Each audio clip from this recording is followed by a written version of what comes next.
അദ്ദേഹത്തെ ഞാൻ first time കാണുന്നത് ദുബായിൽ വെച്ചിട്ടാണ്. എന്നിട്ട് ഇയാള് എന്താണ് എന്നോട് പറഞ്ഞു ആക്ട് ചെയ്യണം എന്നൊക്കെ പറഞ്ഞു. പിന്നെ ഞങ്ങൾ പോയി. അത് കഴിഞ്ഞിട്ട് പിന്നീട് രണ്ടാമത് ആൾ വിളിച്ചിട്ട് പറഞ്ഞത് മറ്റൊന്ന് ഞാൻ ഫ്രീ അല്ല, എനിക്ക് കുറച്ച് പരിപാടികളുണ്ട്. അത് കഴിഞ്ഞ് പിറ്റേ ദിവസം ജാസി വായ കൂടെ അങ്ങനെ ആരും കൊണ്ടുവരണ്ടെന്ന് പറഞ്ഞു. അപ്പൊ ഞാൻ പറഞ്ഞേ ഇതെന്താ ഇയാൾ ഇങ്ങനെ പറയുന്നേ? അപ്പൊ എന്നോട് പറഞ്ഞു ആശയാണല്ലോ പാട്ട്. അപ്പൊ മുരാരി തന്ത്രി കുറച്ച് ദിവസങ്ങൾക്ക് മുമ്പ് പോക്സോ കേസിൽ അകത്തായാലും ഒരു ചങ്ങായി അയാൾ തന്നെ. അയാളും നമ്മുടെ ജാസിക്കയും തമ്മിൽ ഒരു സംഭവം ഇருக்கு. എന്താണെന്ന് പറഞ്ഞു തരാം. അതിനു മുമ്പ് മുരാരി ആരാണെന്ന് മനസ്സിലാകാത്തവരുണ്ടെങ്കിൽ അയാളൊരു റീല് ഞാൻ പ്ലേ ചെയ്ത് കാണിച്ചു തരാം. ഇഷ്ടമോതിടുവാൻ പെണ്ണെ മടി എന്തിനാ, കൽബ് തന്നിടുവാൻ നാണമിനി എന്തിനാ, മഹറ ഞാൻ വന്നിടാ നീ എന്റേതാകുമോ, സ്നേഹക്കടലായി നീ എന്റെ മാത്രമാകുമോ, നാണം നീ മാറ്റിയിടുമോ, എന്റെ പെണ്ണായി വന്നിടുമോ. I'm in love with the coolest. ഞാൻ പ്രേമത്തിൻ മുനമ്പിൽ ഇതുവരെ എഴുതാത്തൊരു കൃതി. ഇതാണ് സാക്ഷാൽ മുരാരി തന്ത്രി. ഇയാളുടെ പഴയ പേരെന്തോ രാജൻ ബാബു എന്നോ മറ്റോ ആണ്. ഓട്ടോ ഓടിക്കലായിരുന്നു ഈ ചങ്ങായിന്റെ മെയിൻ പരിപാടി. അതിനിടയിലാണ് ആത്മീയതയുടെ വിളി വന്നത്. അങ്ങനെ പേരൊക്കെ മാറ്റി ഓട്ടോറിക്ഷ കിട്ടിയിരുന്ന മുരാരി എന്ന പേര് സ്വന്തം പേരാക്കി മാറ്റി. ആളെ പറ്റിക്കുന്ന ആൾദൈവമായി മാറി. നേരത്തെ ഞാൻ പ്ലേ ചെയ്തില്ല ഒരു റീല്. അതുപോലെ കുറെ റീലുകൾ വഴിയാണ് ഇയാൾ ആളുകൾക്കിടയിൽ അറിയപ്പെടുന്നത്. ഒരു പൂജാരി ഇതുപോലെ പാട്ടൊക്കെ പാടി, അത് മാപ്പിളപ്പാട്ടൊക്കെ പാടി റീല് ചെയ്യുന്നത് കണ്ടാൽ ആരായാലും ഒന്ന് ശ്രദ്ധിക്കുമല്ലോ. വൈറലാവാൻ വേറെ എവിടെയെങ്കിലും പോകണം. അങ്ങനെ വൈറലായി പോയിക്കൊണ്ടിരിക്കുകയാണ് പെട്ടെന്നൊരു ദിവസം മുരാരി എയറിലാവുന്നത്. ഒഴിപ്പിക്കാനാണെന്നും പറഞ്ഞ് ഇയാളുടെ അടുത്തേക്ക് വന്ന 16 വയസ്സുകാരി പെൺകുട്ടിയെ ഇയാൾ ശാരീരികമായി ഉപദ്രവിച്ചു. അമ്മയുടെ കൂടെയാണ് ഈ പെൺകുട്ടി വന്നത്. പക്ഷെ ബാധ ഒഴിപ്പിക്കുന്ന സമയത്ത് വേറെ ആരും കൂടെ പാടില്ല എന്ന് പറഞ്ഞ് ഇയാൾ എന്താക്കി, ഈ പെൺകുട്ടിയുടെ അമ്മയെ പൂജാമുറിയിൽ നിന്നും പുറത്താക്കിയതിനു ശേഷം ഈ കുട്ടിയെയും കൊണ്ട് ഇയാൾ ബെഡ്റൂമിലേക്ക് പോയി. അവിടെ വെച്ച് ഈ പെൺകുട്ടിയോട് ഇയാൾ വസ്ത്രം അയക്കാൻ ആവശ്യപ്പെട്ടു. അതിന് വിസമ്മതിച്ച് പെൺകുട്ടിയെ ഇയാൾ ഉപദ്രവിച്ചു. എങ്ങനെയൊക്കെയോ ആ കുട്ടി അവിടെ നിന്നും നിലവിളിച്ച് കൊണ്ട് ഇറങ്ങി ഓടി. ഒടുവിൽ നാട്ടുകാരെല്ലാവരും തടിച്ചുകൂടി. അതിനിടയിൽ നമ്മുടെ മുരാരി തന്ത്രി അവിടെ നിന്നും മുങ്ങി. പക്ഷെ അധികം വൈകാതെ തന്നെ ഏതൊരു ലോഡ്ജിൽ വെച്ച് അയാളെ പോലീസ് പൊക്കി. ഇത്രയും നമ്മൾ പറഞ്ഞ എന്തിനാണെന്ന് വെച്ചാൽ കഴിഞ്ഞ ദിവസം നമ്മുടെ ജാസിക്കാക്ക മുരാരി തന്ത്രിയെ കുറിച്ച് ഒരു വീഡിയോ ചെയ്തിട്ടുണ്ടായിരുന്നു. എനിക്ക് അയാൾ അടുത്ത് നിന്ന് മോശം അനുഭവം ഉണ്ടായി എന്ന് പറഞ്ഞുകൊണ്ടാണ് ജാസി വീഡിയോ ചെയ്തത്. നമുക്ക് എന്തായാലും ജാസി ചെയ്ത ആ വീഡിയോയുടെ ചില ഭാഗങ്ങളൊന്ന് കണ്ടുനോക്കാം. ഹലോ, അപ്പൊ എല്ലാവർക്കും സ്വാഗതം. ജാസി ആഷി ഒഫീഷ്യൽ യൂട്യൂബ് ചാനലിലെ മറ്റൊരു എപ്പിസോഡിലേക്ക് സ്വാഗതം. എനിക്ക് കുറച്ച് കാര്യങ്ങൾ പറയാനുണ്ട്. എനിക്ക് കിട്ടിയ ഒരു മോശം അനുഭവം, അത് എനിക്ക് തോന്നുന്നു പറയേണ്ട ഒരു റൈറ്റ് ടൈമാണ് ഇപ്പോൾ. അപ്പൊ അതുകൊണ്ടാണ് ഞാൻ വന്നത്. ഇപ്പൊ എല്ലാവർക്കും അറിയാം, സോഷ്യൽ മീഡിയ തുറന്ന കുറച്ചൊക്കെ വിവാദത്തിൽ നിൽക്കുന്ന ഒരു ടോപ്പിക്കാണ് മുരാരി തന്ത്രി. അപ്പൊ ഇത്രയും കാലം മിണ്ടാതിരുന്നത് ഇപ്പൊ മുരാരി തന്ത്രി വിവാദത്തിൽ പെട്ടപ്പോ എല്ലാം തുറന്ന് പറഞ്ഞേക്കാം എന്ന് വിചാരിച്ച് വന്നതാണല്ലേ. കൊള്ളാം. എന്തായാലും ജാസിയുടെ ടാറ്റിക്സ് കൊള്ളാം. എന്തായാലും ബാക്കി പറഞ്ഞാട്ടെ. സത്യം പറഞ്ഞാല് അദ്ദേഹത്തെ ഞാൻ ഫസ്റ്റ് ടൈം കാണുന്നത് ദുബായിൽ വെച്ചിട്ടാണ്. എനിക്ക് അദ്ദേഹം എന്ന് പറയാൻ ഇപ്പൊ എനിക്ക് താല്പര്യപ്പെടുന്നില്ല, കാരണം അയാൾ വെറും പറയണ്ട. ഓക്കെ, അപ്പോ ഇപ്പൊ ഈ 16 വയസ്സായ ഒരു പെൺകുട്ടിനെ അതിക്രൂരമായി വീട്ടിൽ വെച്ച് പീഡിപ്പിച്ച ഈ ആളെ കുറിച്ച് എനിക്കറിയുന്ന കുറച്ച് കാര്യങ്ങളാണ് ഞാൻ പറയുന്നത് കേട്ടോ. അപ്പൊ ഇയാൾ എനിക്ക് ഫസ്റ്റ് ടൈം എനിക്ക് പരിചയപ്പെടുത്തുന്നത് മറ്റാരുമല്ല, അഫ്കോഴ്സ് എന്റെ ശത്രു നന്ദിനി റെഡ്ഡിയാണ്. ആ സമയത്ത് എന്റെ ശത്രു അല്ലായിരുന്നു, എന്റെ ഫ്രണ്ട് ആയിരുന്നു. എന്റെ ഫ്രണ്ടായിട്ട് കൂടെ നിന്നിട്ടാണല്ലോ എനിക്കത് പണിയത്. അപ്പോൾ അവളായിരുന്നു എനിക്ക് പരിചയപ്പെടുത്തിയത്. നന്ദിനി റെഡ്ഡി അറിയാലോ അല്ലെ. ഒരു കാലത്ത് ജാസിയുടെയും ആശയുടെയും കട്ട ഫ്രണ്ട് ആയിരുന്നു ഈ പറയുന്ന നന്ദിനി റെഡ്ഡി. എന്നാൽ പിന്നീട് ഇവർ തമ്മിലുടക്കി. എന്നെയും ആശയും അവൾ പിരിയിക്കാൻ നോക്കി, ആശയെ തട്ടിയെടുക്കാൻ നോക്കി എന്നൊക്കെയായിരുന്നു നന്ദിനി റെഡ്ഡിയെ കുറിച്ച് ജാസി ഉന്നയിച്ച ആരോപണം. അങ്ങനെയാണ് നന്ദിനി റെഡ്ഡി ജാസിയുടെ ഏറ്റവും വലിയ ശത്രുവായി മാറിയത്. എന്നാൽ ഇപ്പം ഈ മുരാരി തന്ത്രിയെയും തനിക്ക് പരിചയപ്പെടുത്തി തന്നത് നന്ദിനിയാണെന്നാണ് ജാസി പറയുന്നത്. എന്തായാലും ബാക്കിയുടെ കേട്ടോക്കാം. അപ്പോ എന്നോട് ഇവള് പറഞ്ഞു, ജാസി നീ നല്ല ആക്ടിങ് ഒക്കെ ചെയ്യുന്ന ആളല്ലേ, എനിക്ക് ഒരു ആളറിയാം, അതായത് ഇയാളെ ഈ മുരാരി തന്ത്രിനെ അറിയാം.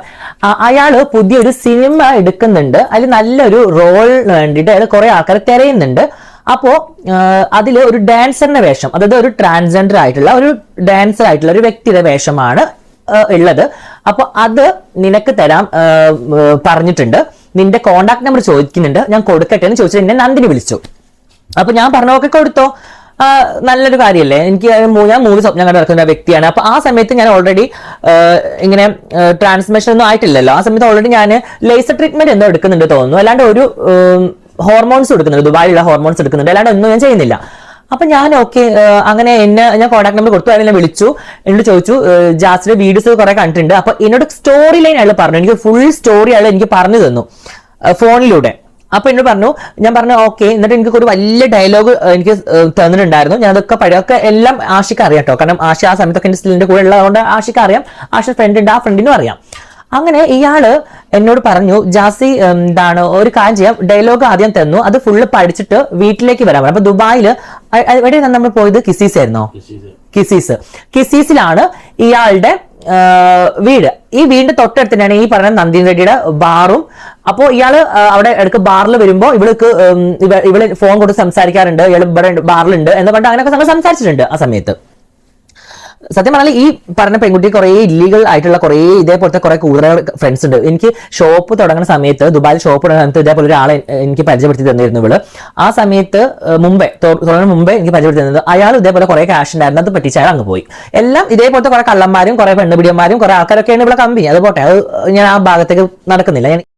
കൊള്ളാം. നന്ദിനി റെഡ്ഡിയെ കുറിച്ച് പറയാനുള്ള സകല കുറ്റങ്ങളും പറഞ്ഞു കഴിഞ്ഞു. എന്നിട്ട് അവസാനം പറയാം, അതൊക്കെ പോട്ടെ, ഞാൻ അതിനെ കുറിച്ചൊന്നും പറയുന്നില്ല എന്നൊക്കെ. അതിനിപ്പോ ഇനി പറയാനിപ്പോ എന്തെങ്കിലും ബാക്കിയുണ്ടോ? സംഭവം മൂരാരി തന്ത്രിയെ കുറിച്ചുള്ള വീഡിയോ ആണെങ്കിലും മുക്കാ ഭാഗവും നന്ദിനി റെഡ്ഡിയെ കുറിച്ചുള്ള കുറ്റം പറച്ചിലാണെന്നുള്ളതാണ് മുട്ടൻ കോമഡി. എന്തായാലും അങ്ങനെ മൂരാരി ഉണ്ടാക്കുന്ന ഒരു സിനിമയിലേക്ക് ജാസിക്ക് ഒരു വേഷം ഓഫർ ചെയ്തു എന്നാണല്ലേ പറഞ്ഞത്. ഏത് സിനിമയാണ് എന്തോ മൂരാരി മോൻ ഉണ്ടാക്കാൻ നോക്കിയിരുന്നത് ദൈവത്തിനറിയാം. എന്തായാലും ബാക്കി കൂടി കേട്ടോക്കാം. ഇത് പറയാം. അങ്ങനെ ഇയാൾ എന്നോട് പറഞ്ഞു, ഇതില് ക്യാരക്ടർ ഒരു ഈ സിനിമയുടെ ക്ലൈമാക്സ് വന്നെത്തുന്നത് ഇയാളിലേക്കാണ്, ഇയാൾ അവസാനം വില്ലനാണ്. അപ്പോൾ ഇയാൾ പറഞ്ഞത് ഇയാൾ നല്ലൊരു നടനാണ്, നല്ലൊരു വില്ലനായി മാറും പിന്നീട്, അങ്ങനെയൊക്കെയാണ് എന്നോട് പറഞ്ഞത്. അങ്ങനെ സ്റ്റോറി കേട്ടപ്പോൾ എനിക്ക് വലിയ കുഴപ്പമില്ല, നല്ലൊരു സ്റ്റോറിയാണ് എന്നൊക്കെ എനിക്ക് തോന്നി. അങ്ങനെ എന്നോട് പറഞ്ഞു വീട്ടിലേക്ക് വരണം എന്ന് പറഞ്ഞു ഇയാൾ മുരാരി തന്ത്രി. അപ്പൊ എന്നോട് എനിക്ക് ഒറ്റയ്ക്ക് നിങ്ങൾക്ക് എല്ലാവർക്കും അറിയാം എവിടെയും അങ്ങനെ ഒറ്റയ്ക്ക് പോകാറില്ല. ഒന്നെങ്കിൽ എന്റെ ഫ്രണ്ട്സ് ആരെങ്കിലും കൂടെ ഉണ്ടാവും, അല്ലെങ്കിൽ ആശ ഉണ്ടാവും. ഒറ്റയ്ക്ക് പൊതുവെ ഞാൻ എവിടേക്കും പോകാറില്ല. നിങ്ങൾ ഇപ്പൊ ഞാനിപ്പോ കൊച്ചി വന്നിട്ട് ഒരു 1 year കഴിഞ്ഞു. എവിടെയെങ്കിലും നിങ്ങൾ ചിന്ന കാണാണെങ്കിലും ഞാൻ ഒറ്റയ്ക്ക് എവിടെയും പോകാറില്ല. നിങ്ങൾക്ക് എല്ലാവർക്കും അറിയാം. ഒന്നെങ്കിൽ കൂട്ടമായിട്ട് ഫ്രണ്ട്സ് ഗ്യാങ് ഉണ്ടാവും, അല്ലെങ്കിൽ ആശ ഉണ്ടാവും കൂടെ, അല്ലെങ്കിൽ ഏതെങ്കിലും ഒരു ഫ്രണ്ട്സ് ആരെങ്കിലും ഒരാൾ ഉണ്ടാവും. അങ്ങനെ ഞാൻ ചെറുപ്പം മുതലേ അങ്ങനെ ഒരു വ്യക്തിയാണ്. എനിക്ക് ഒരാൾ വേണം, ഒരു സപ്പോർട്ടിങ്, അല്ലെങ്കിൽ ഒരാൾ എപ്പോഴും കൂടെ വേണം. അത് എൻ്റെ ഒരു സേഫ് സോൺ ആണ്. അങ്ങനെ ഞാൻ ആശിനോട് പറഞ്ഞു ചെയ്യുന്നുണ്ട്. അപ്പോ ഇയാള് എന്നോട് പറഞ്ഞു വീട്ടിലേക്ക് വരണം എന്ന് പറഞ്ഞു. അപ്പൊ അപ്പോഴൊന്നും എനിക്ക് റോങ് ഫീൽ ചെയ്തിട്ടില്ല കേട്ടോ. ഇയാൾ വീട്ടിലേക്ക് വരാൻ പറഞ്ഞപ്പോൾ ഇപ്പൊ അഫ്കോഴ്സ് ഒരു മൂവി, ഇപ്പൊ നമ്മളാണെങ്കിലും ഇപ്പൊ ഒരുപാട് മൂവിയുടെ കാര്യത്തിന് ആൾക്കാരെ നമ്മൾ നല്ല റെസ്റ്റോറന്റിലേക്ക് വിളിക്കും, നമ്മൾ പോയി ചെയ്യും, അത്രയല്ലേ ഉള്ളൂ. അപ്പോൾ ചിലക്കാരെ റൂം എടുത്തിട്ട് വിളിക്കും, നമ്മൾ ഒറ്റയ്ക്ക് പോലെ എന്തായാലും ഒരാളെ കൂടെ പോകും. നല്ല കുറെ ഡയറക്ടേഴ്സ് ഉണ്ട്, ഞാൻ ഒരാളെയും കുറ്റം പറയില്ല. ഇയാള് കാശ് മുടക്കുന്ന ആളാണോ എന്താണെന്നൊന്നും എനിക്ക് അറിയില്ല. ഈ കഥയുടെ സ്റ്റോറി എനിക്ക് അയാൾ പറഞ്ഞിട്ടുണ്ടായിരുന്നു. അതൊന്നും ഇയാൾ ഇത്ര ഫോളാന്നുള്ളത് എനിക്ക് അറിയില്ല കേട്ടോ. അയാൾക്ക് അങ്ങനെ ദുബായിൽ കുറെ ഇങ്ങനെ ക്രിയേറ്റ് ചെയ്തോ മറിച്ചതൊക്കെ ആർഗ്യുമെന്റൊക്കെ നല്ല കോൺടാക്ട് ഉണ്ട് തോന്നുന്നു, എനിക്കറിയില്ല. അപ്പൊ ഈ പടത്തിൽ ഞാൻ അഭിനയിച്ച പടത്തിൽ രതീഷ് ചേട്ടൻ ഉണ്ടെന്നൊക്കെ എന്നോട് പറഞ്ഞിരുന്നു. ദുബായിലൊരു രതീഷ് ചേട്ടൻ, ആ രതീഷ് ചേട്ടൻ. അങ്ങനെ ഇയാള് റൂമിലേക്ക് വെച്ചപ്പോൾ ഞാൻ പറഞ്ഞ ആഷിനോട് പറഞ്ഞ ആഷ് നമുക്ക് ഇങ്ങനെ വിളിക്കുന്നുണ്ട് പോവാണ്ട്. ആഷിനൊരു ഫ്രണ്ട് ഉണ്ട്, ഷറൂബ് എന്നാണ് അയാളുടെ പേര്. ഞങ്ങൾ 3 ആളും കൂടിയാണ് ഇയാളെ വീട്ടിലേക്ക് ഫസ്റ്റ് പോകുന്നത്. അപ്പൊ ഫസ്റ്റ് പോയി. അപ്പൊ പോയപ്പോ ഞങ്ങൾക്ക് ജ്യൂസ് ഒക്കെ തന്നു. പക്ഷെ എനിക്ക് ജ്യൂസ് കുടിക്കാൻ ഒരു മടി, ഞാൻ വെച്ചു. അതെന്താണ് മൂരാരി ജ്യൂസിൽ എന്തെങ്കിലും കലക്കി തരുമെന്ന് ജാസിക്ക് പേടിണ്ടായിരുന്നു? അല്ല, ജ്യൂസ് കുടിക്കാനൊരു മടി, അതുകൊണ്ട് ഞാൻ കുടിക്കാതെ അവിടെ എടുത്തു വെച്ചു എന്നൊക്കെ പ്രത്യേകം എടുത്ത് പറഞ്ഞുകൊണ്ട് ചോദിച്ചതാണ്. സംഭവം കൊഴിപ്പിക്കാൻ വേണ്ടി എന്തെങ്കിലും അങ്ങോട്ട് പറയുന്നല്ലേ. ഒറ്റക്കാണെങ്കിലും ഓക്കെ. ഇതിപ്പോ ജാസിയുടെ കൂടെ ആശിയുടെ ഒരു ഫ്രണ്ടും ഉണ്ട്, പിന്നെ എന്താ പേടിക്കാൻ? എന്തായാലും ബാക്കിയൂടെ ഇട്ടോക്കാം. എന്നിട്ട് ഇയാൾ കുറെ സംസാരിച്ചു, കുറെ എന്നിട്ട് അവിടുന്ന് ഞാൻ കുറെ ആക്ട് ചെയ്ത് കാണിക്കുന്നുണ്ട്. കുറച്ചും കൂടെ ഫീലിങ്സ് വരുന്നുണ്ട്. ഇയാൾ കുറെ ആക്ടിങ് എനിക്ക് കാണിച്ചു തന്നെ. അത് 5 പൈസ കൊള്ളില്ല, വേറെ കാര്യം. അതുപോലെ ഇങ്ങനെ ആക്ട് ചെയ്യാൻ എനിക്ക് പറ്റില്ലല്ലോ. അങ്ങനെ ഇയാള് കുറെ ആക്ട് ചെയ്ത് ഇയാളെ പാട്ടൊക്കെ കണ്ട കോമഡിയാണ്. ഞാൻ ഇയാളൊരു പാട്ട് ജസ്റ്റ് നിങ്ങൾക്കൊന്ന് പ്ലേ ചെയ്ത് കാണിച്ചു കേട്ടോ. ഞാൻ സത്യം പറഞ്ഞാല് അത് കണ്ടിട്ട് എനിക്ക് ഭയങ്കര ചിരിയാണ് സത്യം പറഞ്ഞാൽ വന്നത്. അയാൾ ആ പാട്ടിന്റെ ഇത് കണ്ടിട്ട് ഞാൻ ജസ്റ്റ് ഇങ്ങനെ അയച്ചു കൊടുത്തിട്ടുണ്ടായിരുന്നു ആഷിക്ക്. ഓക്കെ, അതെവിടെ നിൽക്കട്ടെ. ഇതാ ഇയാൾ എപ്പോഴും വാ തുറന്നല്ലാണ്ട് ഇയാള് ആക്ട് ചെയ്യില്ല. ഇയാളിതാ ഞാൻ കാണിച്ചേട്ടെ.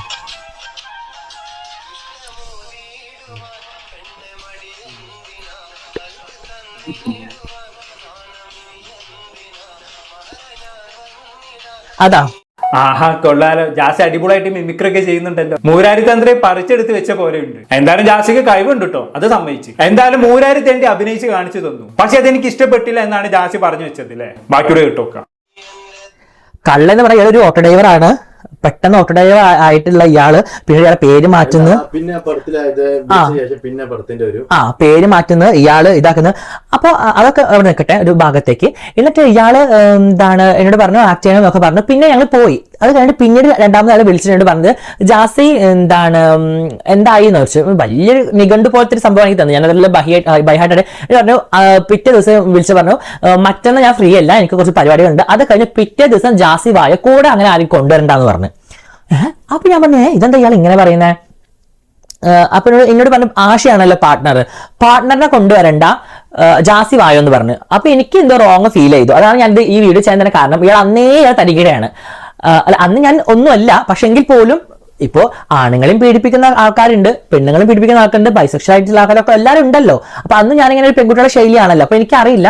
ഓക്കെ, അപ്പൊ മൂരാരി തന്ത്രി സിനിമയിലേക്ക് വിളിക്കുന്ന സമയത്ത് ജാസി ആണായിരുന്നു എന്ന് വേണം മനസ്സിലാക്കാൻ. അല്ലെ, ഇന്നും ആണ് തന്നെയാണ്. എന്നാൽ അന്ന് ജാസിയുടെ അപ്പിയറൻസും ആണിനെ പോലെ തന്നെയായിരുന്നു. വേഷം കെട്ടിലൊന്നും ഉണ്ടായിരുന്നില്ല എന്നർത്ഥം. പക്ഷെ എന്നിട്ടും അയാൾ എന്നോട് ഒറ്റയ്ക്ക് വരാൻ പറഞ്ഞു, പാർട്ണറിനെ കൂടെ കൊണ്ടുവരണ്ടെന്ന് പ്രത്യേകം പറഞ്ഞു എന്നും പറയുന്നുണ്ട്. അങ്ങനെയാണെങ്കിൽ ഉദ്ദേശം മറ്റേത് തന്നെയെന്ന് ജാസി ഉറപ്പിച്ചു. അല്ല, അതിന് ജാസിയെ കുറ്റം പറയാനും പറ്റില്ല. അങ്ങനെ സംഭവിക്കാറുണ്ട്. പലപ്പോഴും ഒറ്റയ്ക്ക് വരാൻ പറഞ്ഞതിന് പിന്നിൽ ഇതുപോലുള്ള ഉദ്ദേശങ്ങൾ ഉണ്ടാവാറുണ്ട്. എന്നിരുന്നാലും അന്നൊരാണായിട്ട് പോലും മുരാരി ഒറ്റയ്ക്ക് വരാൻ പറഞ്ഞപ്പോൾ താൻ പോയില്ല എന്നാണ് ജാസി പറഞ്ഞു വെക്കുന്നത്. ബാക്കി കേട്ടോക്കാം. പക്ഷെ ഇതെല്ലാം പിന്നീട് ഞാൻ മനസ്സിലാക്കുന്നത്, ഇതെല്ലാം ഈ നന്ദിനി റെഡ്ഡി എന്ന് പറഞ്ഞാൽ ഈ ചെറ്റ ഇവള് പറഞ്ഞു കൊടുത്തിട്ട് ഇയാൾ ചെയ്യിപ്പിച്ചാണ്. കാരണം അയാൾ വീഡിയോ എടുത്ത സംഭവം വീഡിയോസ് എല്ലാം ഈ നന്ദിനിക്കാണ് അയാൾ അയച്ചു കൊടുത്തിട്ടുണ്ടായിരുന്നത്.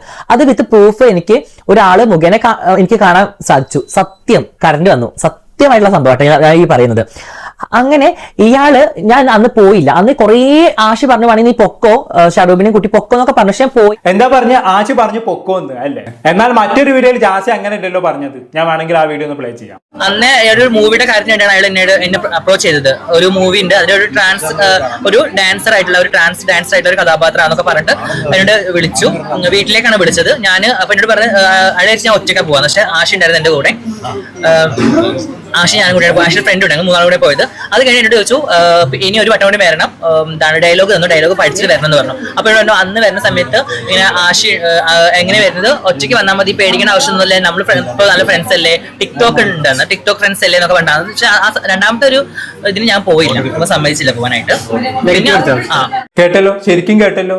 ആശി പോകാൻ സമ്മതിച്ചില്ലെന്നാണ് ജാസി പറഞ്ഞത്. ഒരു വീഡിയോയിൽ പറയുന്നു ആശി പോകാൻ വേണ്ടി കുറെ നിർബന്ധിച്ചു എന്ന്. എന്നാൽ മറ്റൊരു വീഡിയോയിൽ പറയുന്നു ആശി എന്നെ പോകാൻ സമ്മതിച്ചില്ലെന്ന്. ഇതിലിപ്പോ ഏതാ നമ്മൾ വിശ്വസിക്കുക? എനിക്ക് ഇതൊക്കെ കേട്ടപ്പോ എന്താ തോന്നിയെന്ന് അറിയോ? ഇത് ആശയും നന്ദിനി റെഡ്ഡിയും ചേർന്നുള്ള ഒരു പരിപാടി ആയിരുന്നു എന്നാണ്. ഈ സിനിമയുടെ പേരും പറഞ്ഞ് എങ്ങനെയും ജാസിയെ മാറ്റി നിർത്താനുള്ള ആശയുടെയും നന്ദിനി റെഡ്ഡിയുടെയും പ്ലാൻ ആയിരുന്നു. നന്ദിനിയും ആശയും തമ്മിൽ എന്തോ ബന്ധമുണ്ടായിരുന്നു എന്നുള്ള ഒരു കരക്കമ്പി ഉണ്ടായിരുന്നല്ലോ. അത് കണ്ടുപിടിച്ചപ്പോഴാണല്ലോ ജാസി ആശയുടെ മോന്ത അടിച്ച് പൊട്ടിച്ചതെന്ന് പറഞ്ഞിരുന്നത്. സോ അന്ന് മൂരാരിയുടെ അടുത്തേക്ക് പോകാൻ ആശി ജാസിയെ കുറെ നിർബന്ധിച്ചു കാണണം. പക്ഷെ ജാസി പോയില്ല. എന്നാലും ഒരു വീഡിയോയിൽ ആശി പോകാൻ നിർബന്ധിച്ചു എന്നും മറ്റൊന്നിൽ വന്നിട്ട് ആശി പോകാൻ അനുവദിച്ചില്ല എന്ന് പറഞ്ഞത് എന്തിനാണാവോ ആർക്കറിയാം. എന്തായാലും മൂരാരിയിൽ നിന്നും ജാസിക്ക് നേരിട്ട് മോശം അനുഭവം ഒന്നും ഉണ്ടായിട്ടില്ല. പക്ഷെ അന്ന് ഒറ്റയ്ക്ക് വരാൻ പറഞ്ഞത് മോശം ഉദ്ദേശത്തോടു കൂടി തന്നെ ആയിരുന്നു എന്നാണ് ജാസി വിശ്വസിക്കുന്നത്. അത് മേ ബി ശരിയായിരിക്കാം. കാരണം കേട്ടെടുത്തോളം ഈ പറയുന്ന മൂരാരി ആളത്ര വെടുപ്പല്ല, പക്ക ഉടായ്പാണ്. എന്തായാലും എല്ലാ ഉടായ്പന്മാരും ഒരു ദിവസം അല്ലെങ്കിൽ മറ്റൊരു ദിവസം എക്സ്പോസ്ഡ് ആവുന്നുണ്ട്, നിയമത്തിന് മുന്നിൽ കൊണ്ടുവരപ്പെടുന്നുണ്ട് എന്നതിലൊരു ആശ്വാസമുണ്ട്. എന്തായാലും കൂടുതലൊന്നും ഞാൻ പറയുന്നില്ല. എന്താണെന്ന് നിങ്ങൾക്ക് തോന്നുന്നത് താഴെ കമന്റ് ബോക്സിൽ രേഖപ്പെടുത്തുമല്ലോ. അടുത്തൊരു ടോപ്പിക്കുമായി വീണ്ടും കാണാം.